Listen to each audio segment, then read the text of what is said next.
Marker 4.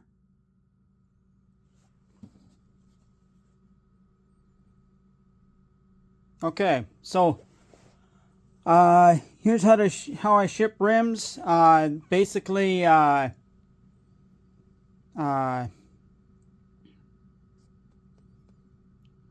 I got here is a 1972 Yamaha front tire. I got the back tire here, and it's going to go basically the same way. All you do is you basically figure out how high it is. In this case, it was 5 inches. I add a little bit of inch for foam and a little bit of foam on top here, kind of deal. And then what I'll do there is I will, see how you got a little ring there? I got a little bit of tape here onto the foam, right where this is going to hit. That's just going to keep it from cracking. Just a little bit more. It'll still allow it to compress, but it'll allow it to crack, avoid it from cracking just a little bit better. And then what I'm going to do is, what I've done here is I figured out how big the rim was. So shimmy it just about a 1/4 inch that way. So it's hitting the sides here. I am shipping it with the tire. The tire doesn't have a whole bunch of air in it. It's got like maybe a couple PSI, but it'll hit the walls here. I can show it to you. It'll hit the walls here. There we are. It'll hit the wall there, so it's not, they can basically throw this box. And then what I do here is I make one box just out of, there's some scrap I got over there. Scrap sheets. You can use TV boxes or whatever. And I just kind of do that. Now ideally, these should be all the way up to the top, but it's scrap, so you play with what I got. So anyway, I went 26 inches by 5.5. And then what I do is I put this in here, kind of center it up. There you go, there's your foam. Set this down. Try to put the fragile end down. In this case, it's the rotor. In this case, turn baby. In this case, this will go up because this is all aluminum. And the spokes here, or the sprocket will go on the bottom here. But try to do that. If I didn't have anything like this, I would line the entire bottom with foam, 1/4 inch foam, so that the entire rim would hit the foam. But in this case, I have a point, so I can have it hit that point. But like I'm saying, if it was just the rim by itself, I would still put foam under there, and once again, the tire would still act as a little bit of protection. But because I'm shipping the hub more than just the rim, in this case it's the hub I'm shipping, then I need to do that. But like if it was a car rim, then I could simply go foam and kind of deal in the side of the tire would protect the rim in most cases. And if the rim was going to be hit, I'd put the offset side of the rim up, put the label on that side, and potentially that keeps it from being damaged. But then you also use foam on that side to keep it from being thrown, because these things are going to be thrown. Okay, no matter how good you do it, they're going to be thrown. Now, why am I not using plastic? They just changed the policies. A couple of them changed the policies where plastic is, they don't like plastic anymore, so I'm not wrapping in plastic. And I like using boxes because a box is a box, and nobody asks any questions about a box. Almost forgot my weight. The weight came off on this, so I'm going to just tape this little weight to the box so that they know that it has the weight. Maybe I'll tape it on here. I'll tape it right there.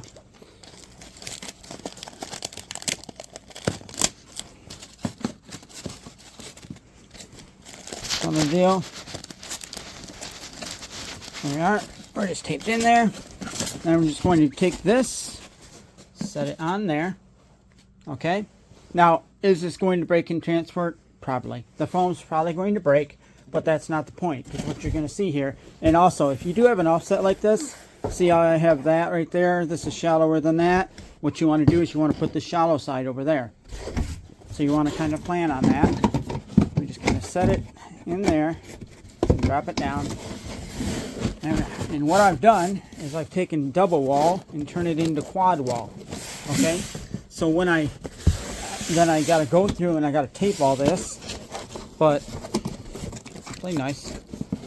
Now what I do is I go through and I use a bunch of tape. So what I'm going to do is I'm going to basically that wasn't supposed to pop off.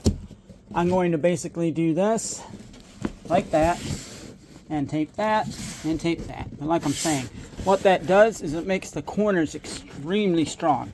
Okay, that's going to make 1, 2, 3, 4 layers in the corner, and it's going to be extremely strong in the corners. Your top, it's hitting that foam right there. You do have a slight bulge, but it's only 5.5, and then I got that slight bulge, so it still should be 6 inches. That being said, add an inch. So this is currently 26 inches by 5.5, and I'm going to call it 27 by 7. All right. Could I call it 6? Yes. Is it going to potentially be an issue because it might bulge out further? Yes. So that's why you do it. And then what I do is I tape it. Okay, obviously.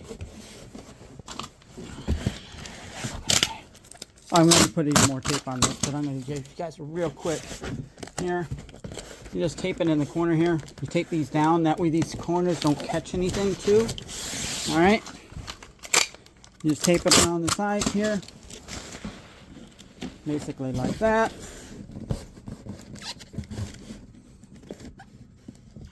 There you go. Something like that.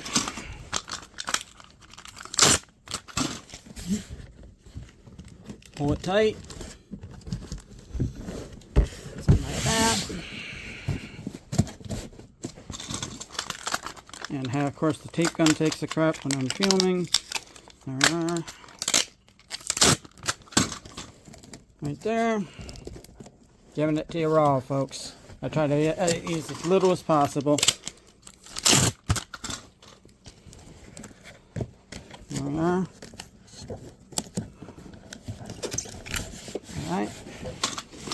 What I can do right now is I can give you guys a time lapse of me just going through and taping all these.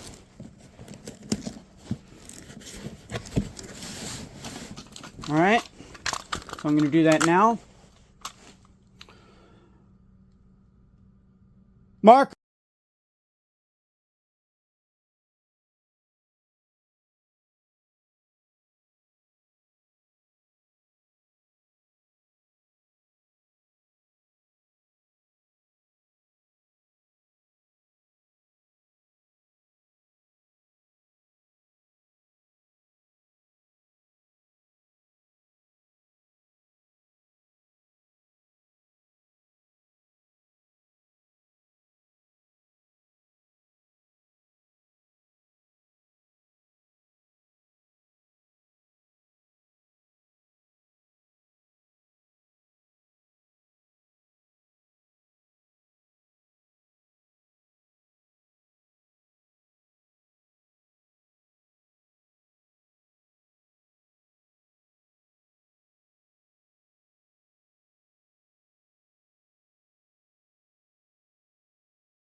Okay.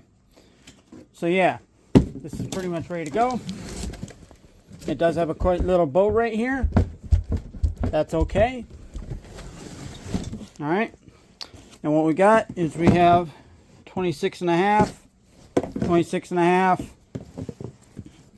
by, let's call it 6.5. Now, what's important when shipping through UPS or others here is you need to make sure that you're not anything over like 7 inches or they will hit you. So there's no way in heck this is over 7 inches. I just need to make sure of that. Like I'm saying, I only went 6 inches, but I knew I was going to have to go 7 anyway. So here we are. We are at 6 1/4. Even with it bulging a little bit in the middle there, 6.5 at the most. So it's good to call it 7. So like I'm saying, we're gonna go confirm it one more time. 27, 27. Right here in the middle.